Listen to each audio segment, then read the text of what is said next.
Over the years, Fast and Furious has filmed a bunch of movies, and over time the plot shifted. It has changed the way fans look at the franchise and argue that they need to revert the plot back to how it was in the beginning.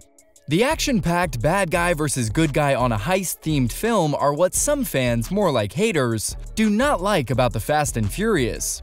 They want to see street life in the racing world and guys almost getting hit by trains. The franchise starts off with the original The Fast and the Furious, which generated some buzz when first entering the movie industry and hitting the box offices in 2001. The two main stars of the film are Paul Walker and Vin Diesel, who pretty much led the way for what the movie franchise became today.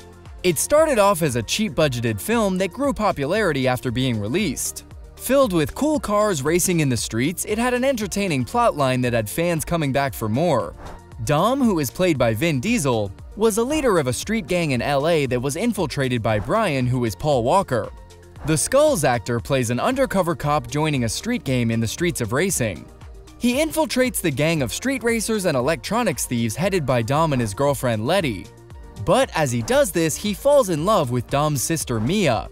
It got mixed reviews and was attacked by movie critics all over. A critic shares their 2 cents when talking about his predictions for the future of the Fast and Furious. The Fast and Furious remembers summer movies from the day when they were produced by American International and played in drive-ins on double features. It's slicker than films like Grand Theft Auto, but it has the same kind of pirate spirit. It wants to raid its betters and carry off the loot. It doesn't have a brain in its head. He then flames Paul Walker, ending with, "But it has some great chase scenes and includes the most incompetent cop who ever went undercover." Although the plot continued to stay the same, the sequel Too Fast, Too Furious lacked a few things. Still being what fans originally loved, movie critics see it as a critical dud even though it did numbers that would give them confidence to make a third and so on. Paul Walker was still in the movie, but Vin Diesel chose not to return.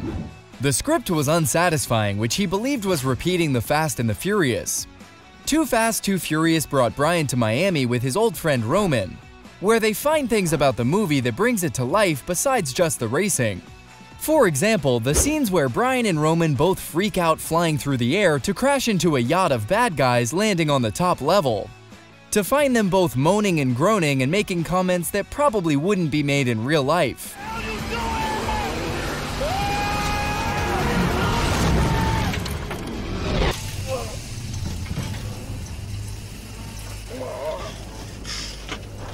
This gives the viewer a taste of mediocre acting and stunt scenes that comes through as funny, because technology isn't as it is today, so it seems a little less real. Too Fast, Too Furious world grosses for the movie went up even though domestic grosses went down. The second movie's money came from 46% overseas compared to the 30% of the original. Their confidence was through the roof with what they decided to do with the third movie, The Fast and the Furious Tokyo Drift. They did the unthinkable. Just like the second, Dom was not anywhere to be found, but Paul Walker was not invited back. They changed the location completely and introduced a new villain that was the lead of the bad guys and wasn't quite as good as before. What came out of this full sweep of change was a character named Han that eventually dies in the movie.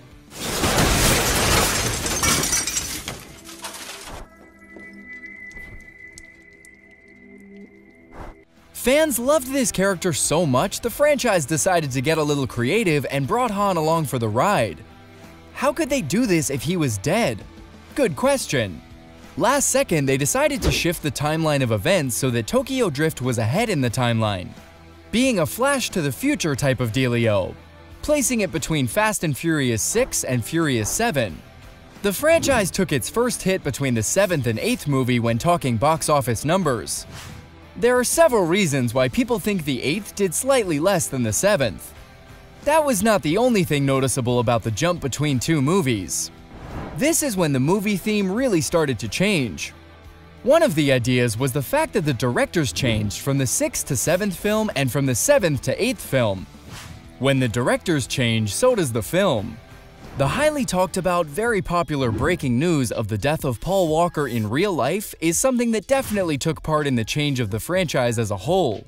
Losing one of the main stars and ruining the dynamic duo between Dom and Brian forces the franchise to need input from a range of many characters as well as their characters' position of power.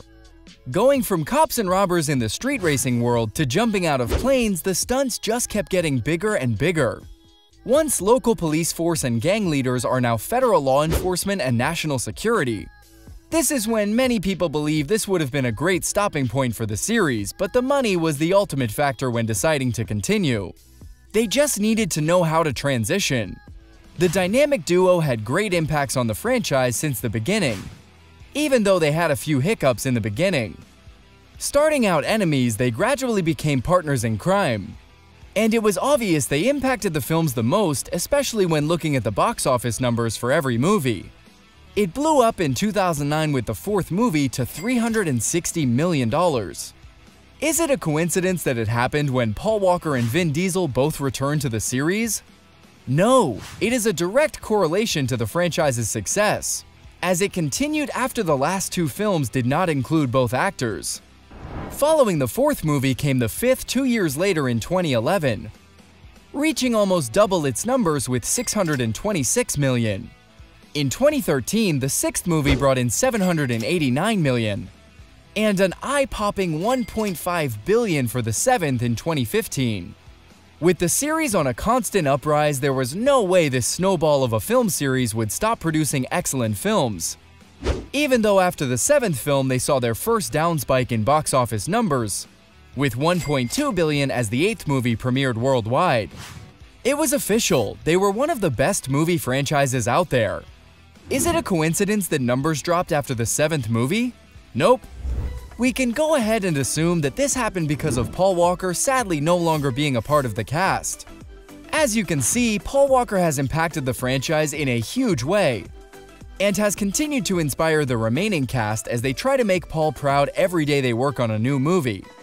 As they work on new movies, they dropped a trailer for the up-and-coming Fast X, the 10th movie of the franchise. Set to hit the theaters May 19, 2023 across the United States and the world, this trailer showed the future with gravity-defying action sequences and car races. People all over the internet have started to troll on social media jokes about how they went from street racing to saving the world. Then drops the second trailer where people continued to clown, posting a screenshot of a part of the trailer and captioning it, "The Transformers crossover we didn't know we needed." The film maintains its idea that it's the end of the road begins for Dom and his family. Will there be an 11th film, or will this one be the end? Regardless, the franchise has been producing great and entertaining films that will carry on for a lifetime.